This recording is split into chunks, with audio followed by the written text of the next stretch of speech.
Saan nagsimulang magbago ang lahat? Kailan nung ako'y Hi sir, pwede ba magtanong sa'yo?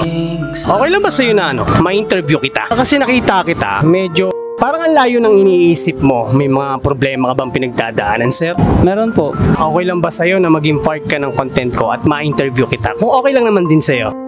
Okay lang po sa akin. Hi sir, anong name mo? Carlos Sanyolan po. Ilang taon na si Carl? 22 po.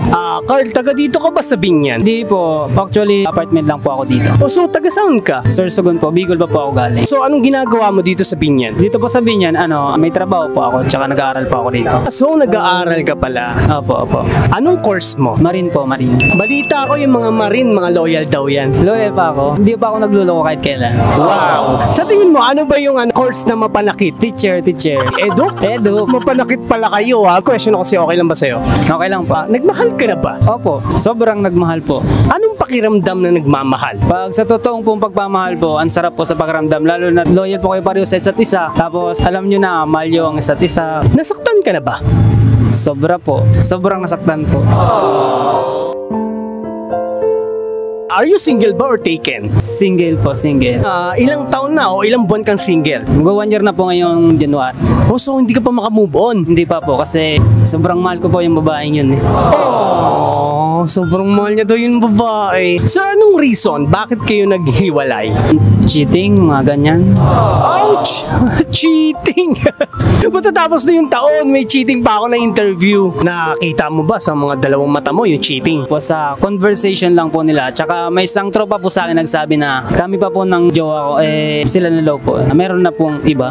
So nagloko na? Nagloko na po. Ouch, ang sakit nun. Kayo pa, pero nagloko na siya. Po. Anong pakiramdam, sir, nung nalaman mo may cheating?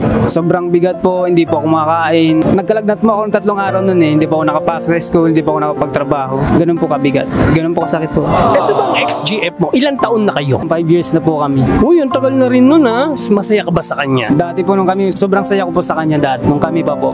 Lagi po kami magkasama sa mga ganitong okasyon. Pero ngayon, hindi ko na po alam eh. Mabigat na po para sa akin. Mabigat na po para sa akin.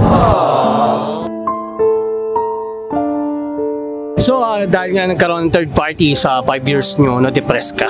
Yes po. Na-depress po ako. Dahil nasaktan ka ng 5 years. Sa ngayon kung magmamahal ka, ano ang mas pipiliin mo? Yung taong mahal mo o yung taong mahal ka? Mas pipiliin po yung taong mahal po ako. Kasi kaya ko naman po mahalin siya na walang cheating. Siyempre, mahal ko na po siya. Dapat mahal din niya po ako. Tapos gusto ko po yung loyal, yung tapat po.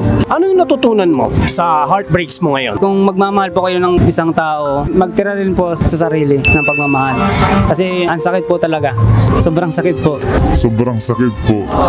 Kung napapanood niya yung video na to, magtatapos na yung taon na to na nasasaktan ka pa rin at di ka pa makamove on. Ano yung gusto mong sabihin sa kanya? Ano yung message na to? Kung nasaktan naman ako, hindi tayo nag-work, kung nasaan ka man, kung nasa iba ka, gusto ko lang sabihin sa'yo na maging safe ka. Good luck na lang sa future mo. Ako nang bahala sa sarili ko. Sa mga katulad mo na mga heartbroken, ano yung gusto mong ma-message sa ibang tao para kapulutan ng aral ang nangyari sa'yo? May bibigay ko lang po na payo sa kanila, yung mga nagmamahal po. Sana po maging patas po kayo sa isa't isa. Huwag po sana kayong mag-cheat, maging tapat na lang po sa isa't isa. So ngayon, paano mo sasalubungin ng bagong taon? Anong magiging wish mo ngayong para sa pagpasok ng 2024? Ang wish ko ngayong pagpasok ng 2024, magbalik na po ako sa dati, yung masigla po ang katawan ko, yung buhay ko po, tsaka maging masaya po ako sa ngayong bagong taon. Bakit hindi ka pa rin ba masaya ngayon? Hindi pa po, kasi syempre, deep inside po, masakit pa sa akin. Sa ngayon po, focus lang muna ako sa sarili ko, sa work, sa pag-aaral. Gusto ko lang muna makalma yung sarili ko, yung maging free muna po ako. So dahil nakausap mo si Stockwan ng Binyan, na-relax ka na ba? Nailabas mo na ba yung gusto mong sabihin? Yes po. Thank you po. Ang may babayo ko lang sa'yo, Carl, maging matatag ka sa sarili mo at i-enjoy mo lang ang sarili mong buhay. Sa ngayon, dahil naging broken ka ng 1 taon na hindi ka pa makamove on, okay lang yan. Hayaan mo lang at ang panahon ang maghihilom sa'yo sa sakit na naramdaman mo. So maraming salamat sa'yo, Carl. Mag-iingat ka lagi. God bless.